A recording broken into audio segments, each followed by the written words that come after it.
Hey guys, Caleb Brown, New Planner Recruiting. Hope you guys are doing well. Hope everybody had a great weekend and your week is off to a terrific start. So this video, I want to talk about the pros and cons of hourly billing. Okay, so we've covered a couple other pricing structures, but so let's just start with some of the pros. So very transparent. Here's the number of hours I worked. Here's how much I charge per hour.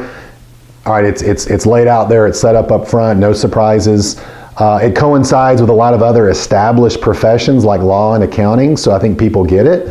And you're going to be compensated for your time. Okay, you work 10 hours, you can bill for 10 hours, bill the client for 10 hours.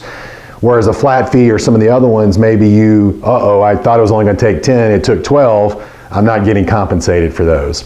And I think for the most part, it's simple and straightforward to administer and invoice for. Okay, so let's look at some of the challenges. So there's lots of software out there like Toggle and the practice management or the project management software stuff to help people keep track of this. But it can be hard to track and it can be burdensome. Like you have to stop every 10, 12, 15-minute increments or however you're billing, document that, write that in there. What were you doing for the client? That can just be very tedious, very time consuming. I always joke around with my people that I know that charge hourly. It's like, do you charge for the time that you're writing down how much time you're spending to charge them for? I mean, it's kind of like where does it end? And it can be a little challenging keeping track, but also how to calculate it. If you're on the phone with a client and then you're responding to an email and I'm like, it just seems can be a little confusing, a little messy.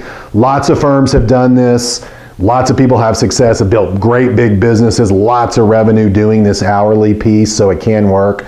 I think another challenge is only so much time in the day that you can bill for. I mean, you can't add any hours to the day, so you either have to raise your fee, which is the biggest lever people pull, or you have to get other people to work underneath you that are charging billing hours, and you're making an override or a cut on that.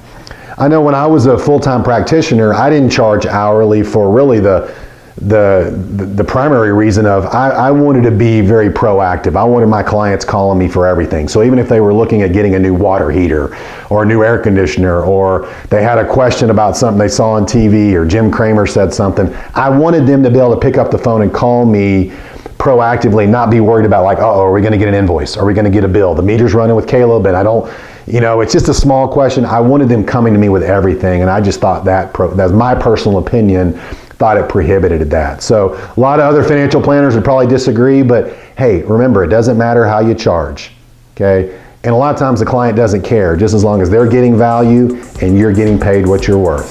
Hope that was helpful. See you next time. Bye-bye.